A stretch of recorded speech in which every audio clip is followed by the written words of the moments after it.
What's up, y'all? It's your boy T Free, and we are back with another 10-minute talk. Like I said, I just want to be transparent with y'all and make these unscripted and pretty much unedited so that way you get the raw, unfiltered version and you get just more gems and knowledge. I got a few topics right here on this paper still. Same sheet of paper.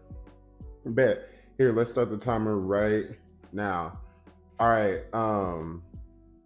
So for new brand owners or just people that actually have a brand already, but they're not seeing the sales they want to see.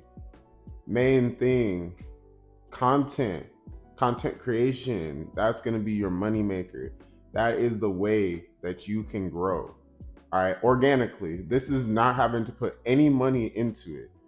All you're doing is creating the content, curating a vibe around your brand, and basically building up a community around your brand. That's what your content is supposed to be. Um, Examples of kind of content you want to use for your brand would be things like get ready with me, basically like showing your brand in action, showing off the piece on the floor or something like that, or showing key details of a piece like doing a voiceover and showing people as you're doing the voiceover. What else could you do? You could also do those little snippet videos where it's like a clip for like half a second, half a second, half a second, and it's just moving, going around. Like it'll be like 7 seconds. It's like the mundane type style. But that's the type of stuff that you want to do with your brand. I think in years prior, people were always saying like, "Oh, your brand, you have to do things like this and like that." And then a lot of new brands would just start, and then anything that they post is straight product. Like, I want to sell you this T-shirt. Look at this mock-up now. Pre-order now. All this, but people have caught onto it so much because there is so many brands now that nobody wants to be sold to. They hate ads, and nobody wants to be like pushed into buying something, right? So with that, now you have a bunch of people that are well informed of the market, or so they think they're more informed than they were before. So now that means that you have to figure out how you get in touch with that person now. And the way that you do that is you have to blend into their feed. The only way you blend into the feed, especially if you're doing like ads and like content creation, like either you're doing it paid or you're doing it organic, right? You want to make sure that what you're posting matches what your target audience likes to see normally, right? So for me, like my target audience is going to be people in LA, like going to pavilions and like going to like grocery stores and going to the Rose Bowl flea market and things like that. Like we're dressing for things like that, occasions like that. So that's what the vibe around the brand is going to be like. Sometimes it's going to be a little bit of Y2K. It's going to be a little bit of mix of everything, not everything, but everything within that realm, right? Of LA brands. So um, yeah, that's what you want to make sure you do with your content.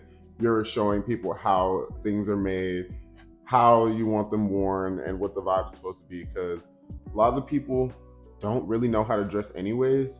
So if you show them how exactly that piece is supposed to look, then that'll also help them buy it. Because they'll be like, "Oh, okay, I got some pants like that. I got some shoes like that. Dope. I'll get this piece." Whereas like you're just banking on somebody to be fashionable to rock your stuff.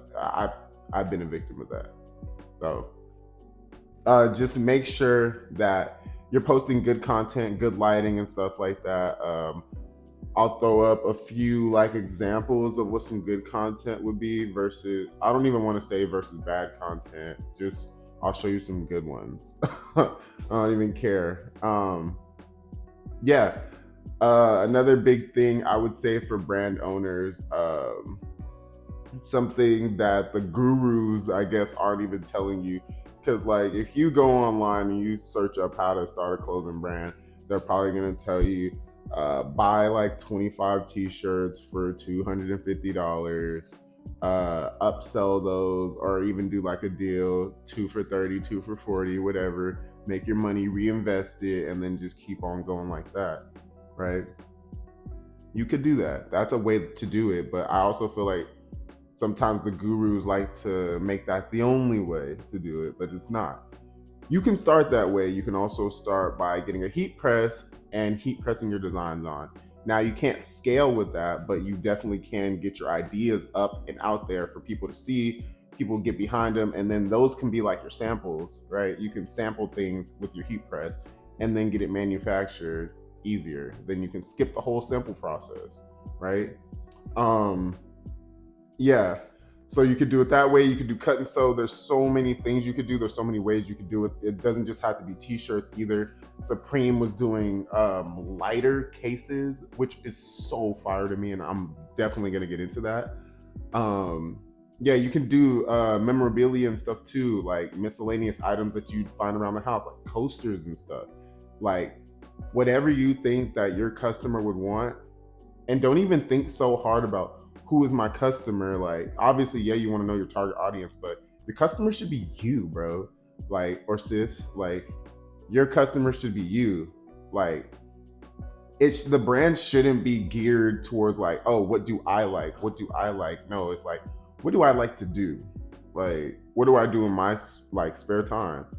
I'm chilling, watching movies and stuff, watching Netflix. Cool, okay. Why don't you make your brand around stuff like that? Like when you make your content, that's what your content should be. Or you're chilling watching Netflix, you went out, had a picnic and stuff, and then you came back home and it's just a chill, vibey night. You know what I'm saying? You guys are watching Love Island and stuff like that. So it's like you can show people that. And there's a lot of people that live that type of lifestyle because I'm one of those people. I'll literally go on a walk, picnic, come home, Love Island, whatever it is, right? So whatever you like, just know that somebody else likes that. All right. You don't always have to think like, I like this piece, so I have to drop this piece. Nah, you still do have to do the market research. You do need to know what works, right? You need to know what works so that way you can make alterations to it and kind of like make your own piece out of what works, if that makes sense. You have to copy the template and then adjust from there. Like Virgil Abloh said, he uses the 3% rule, which is you adjust the design no more than 3%, right? Other people believe you should do a little bit more than that, but it depends on what it is. He was doing Nike and big brands already, so 3% was fair enough. I usually try to go for around like 25%, right? But it to each his own. You do whatever works for you. But yeah, main thing, make sure you're posting good content, and content is not just posting on Instagram or TikTok.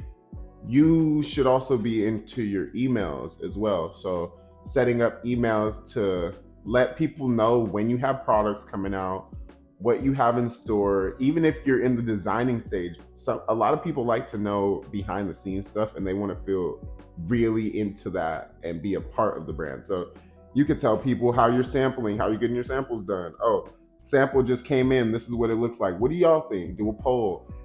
You could do so many things. Like even I'm about to start getting into like style tips and letting people know how they can style my pieces or different types of styles they can get into, what shoes could go with what. I'm gonna start integrating that in with integrating my own stuff. Like, oh, we have this going on sale, or we have this piece up right now. We just had a few one-of-ones drop on the website. So you could also be utilizing your blogs too. That just makes you more SEO friendly. I haven't started doing blogs yet, but I will start doing blogs shortly. And yeah, so there's just so many things you can do. As a business owner, there's Chat GPT as well. And I know you probably hear that all the time, but like using Chat GPT for your copy stuff, like your text and things like that, is like perfect, because a lot of the times you just need something that's going to be SEO friendly, and Chat GPT is pretty good at helping you make something SEO friendly. So, and SEO friendly is just a search engine. So, how well can you be searched if people type in certain keywords and stuff? That's what GPT is going to help you with. So, don't like shy away from AI because of what everybody else is saying. No, use it to your advantage, because uh, we're in that age of like you'll get left behind if you don't, keep up with the Joneses. Keeping up with the Joneses, bro. Old head. Like I just showed my age, bro. Damn. But yeah, there's also not just one way to start your brand. You don't have to buy 25 teas and just start selling them like that. You can also go the product premium route and just get better products. Okay, my 10 minutes is done, but moral of the story, content is the way to grow your brand in 2024. Post more content. It doesn't just have to be on the social medias, it can also be through your emails, text messages, and blog posts, even your website, YouTube, stuff like that. And you don't have to start your brand how all the gurus tell you to. You can start it however you want to because it's your brand. Uh, you don't have to be great to get started, but you do have to get started to be great. All right, I'm out of here. Peace out, y'all. I'm going to the gym.